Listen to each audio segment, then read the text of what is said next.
Assalamu alaikum wa rahmatullahi wa barakatuh.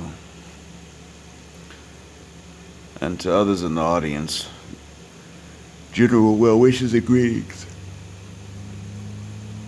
It's been a while since I've had anything new happen to even have a reason to record for you. Plus, I'm now working two jobs. Um, Today, I was hanging out with a local from the country in which I live and work. And this local began to tell me that I must get married again.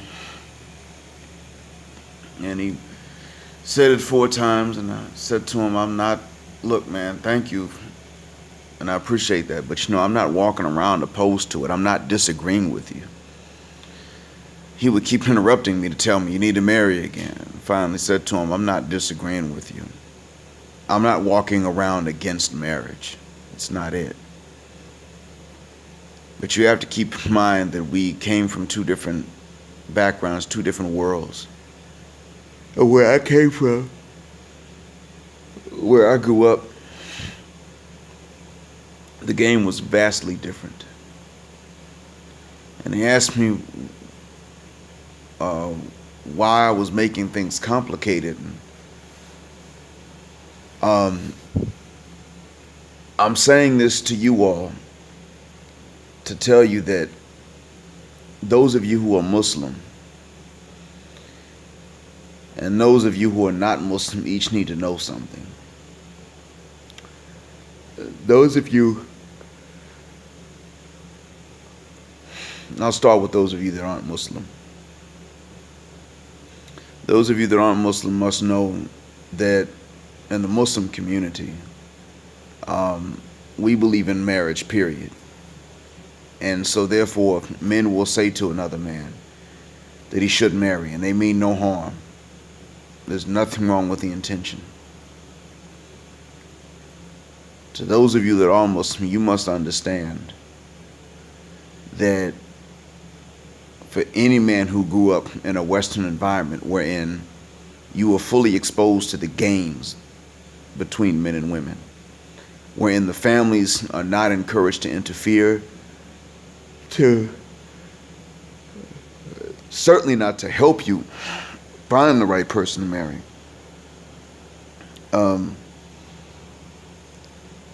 That this environment, these non-Muslim Western environments, generally do leave behind a lot of men and a lot of women that are not fit to be married. And actually, many men are seen as completely useless to women, except for financial reasons. Many women can look at many men and find most of the men that they see to be useless. And this teaches men lessons after men grow up for enough years, learning that they can be useless for any reason, that they can be unattractive for any reason, that they can be unwanted even by women that like them. Women who like them may still not choose them. And after enough years, men learn this, and they just stay by themselves. They have to. They're trained to. And many men are reacting to this Me Too movement by saying that they're going to do what Muslim men do, and they're simply not going to shake hands with women, and that they're going to limit all contact to women to that which women initiate. And some men are simply saying that they're not even going to make themselves available for women to initiate contact for any reason, be it business or social. This is largely due to men having to learn very difficult lessons, just as women have had to learn very difficult lessons. Women have learned that there are predatory men out there, but men have also learned that not only are there predatory men who will prey on men, men have learned that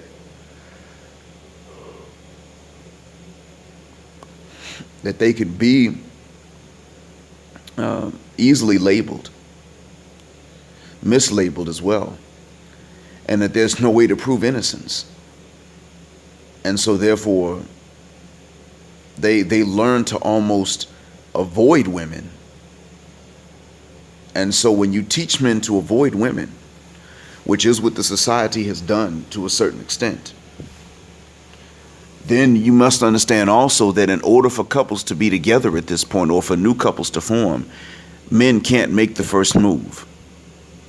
This could very well result in a charge for a man if he approaches the wrong woman, because many women know the difference between a man simply trying but being respectful, and a man being an outright creep and not leaving her alone when she said no thank you. But a man can approach the wrong woman and he can approach the woman that just wasn't trying to hear it, but by the same token, she looks at the man and feels uncomfortable or feels nervous. Maybe because of something another guy in her past did to her. And so therefore, there's still that trauma left.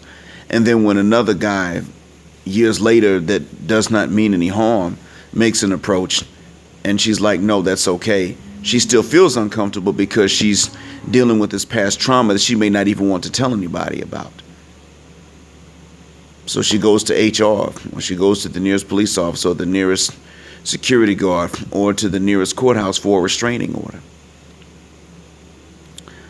And somebody's reputation and livelihood gets ruined. These are possibilities.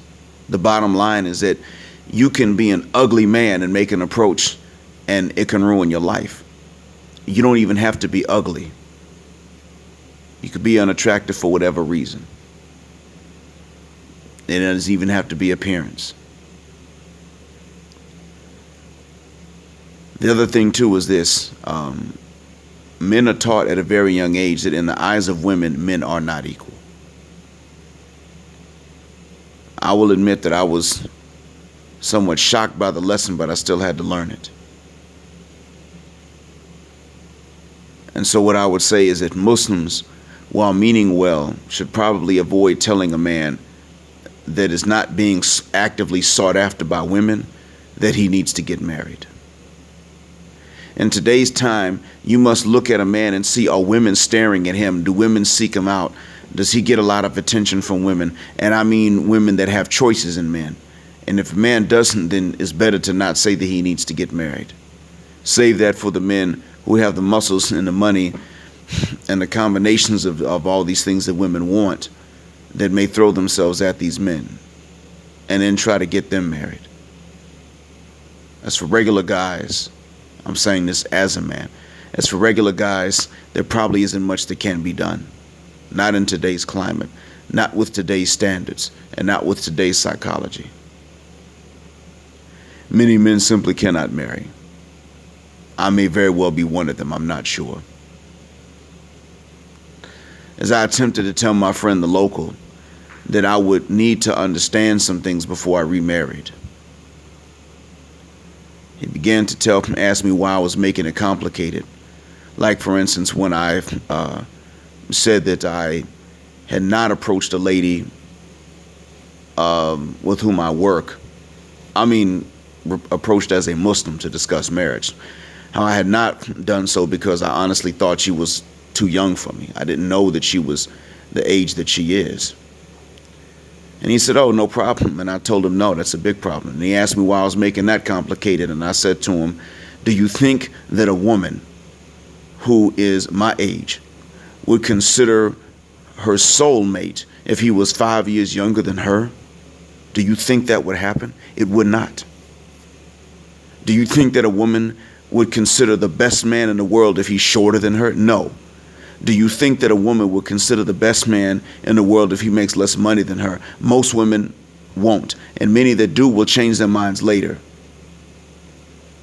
The bottom line is that the standards are such that women have. Now, these are complicated for men to meet. So how am I making things complicated? Simply by expecting that women meet something comparable to the standards that they have for men to meet. If I have to be this, she has to be this to get it.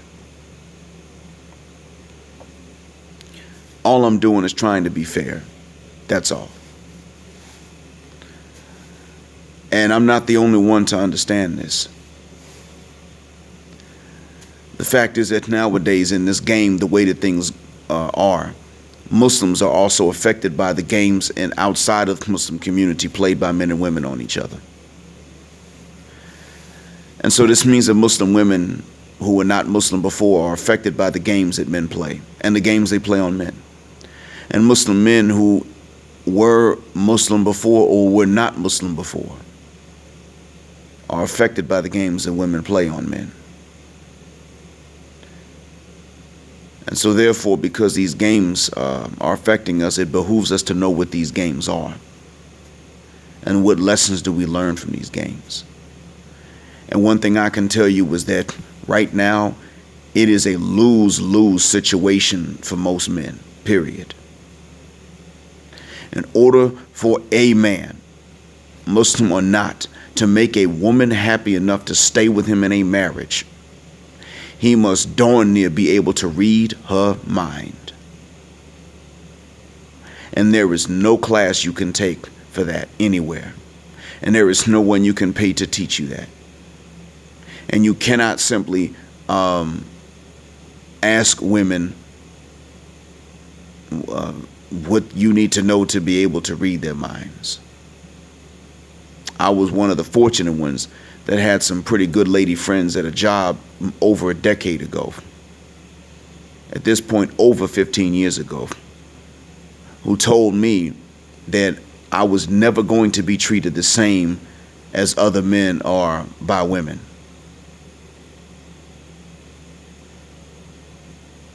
I was just one of those fortunate ones whose friends explained to me what was never going to happen and why that was never going to happen. And how a lot of the women could not even help it, and they did not even know that they were going to do this. But that when I came in the room, I was not going to get the same treatment. And no, the treatment was not going to be different by being better. It was going to be worse. That a woman who may have been on time for every other date and appointment she ever had with her last boyfriend would probably be late with me or stand me up. Just sometimes even just to see how I would react, and that if I reacted, it was an overreaction, and if I did not react, then that was also a bad sign. That I was going to be crap tested. Usually the term is not referred to with the euphemism crap. It's normally referred to with the curse word. But that I was going to be tested like this. And that any reaction was going to be wrong because any and everything I did was going to be interpreted in the worst possible way, as if by a prosecuting attorney. And so therefore,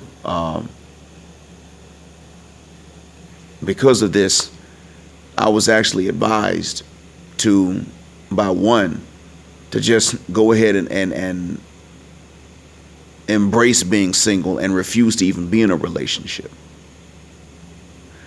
And I was advised by another to date outside of my own race and to not even ever try to date black women again. And not even accept it if I was approached, because from what she told me, a black woman who has options in men would not even come after me. If she did not have another man's kids for me to raise, or a disease that precluded other men from staying with her, or an appearance that other men could not tolerate, something that knocked her down a few pegs, she would not even come to me.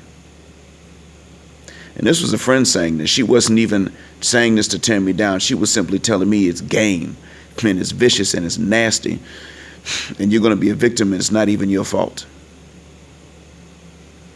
The reason was, she told me what the reason was, and it is something that is very much so beyond and out of my control.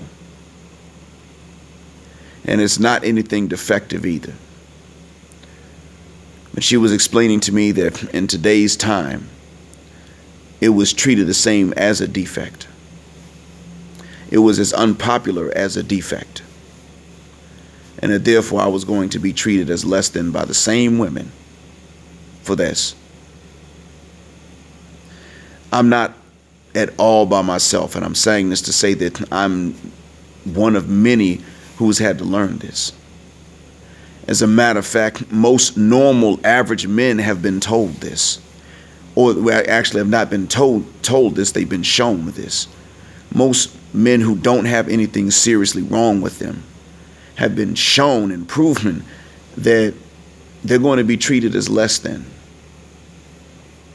And that, as a matter of fact, many of them, as they get older, they will get approached by women that are better looking, but they don't know that they're only being approached by these women because these women are in fact doubtful of their own beauty when they hit a certain age.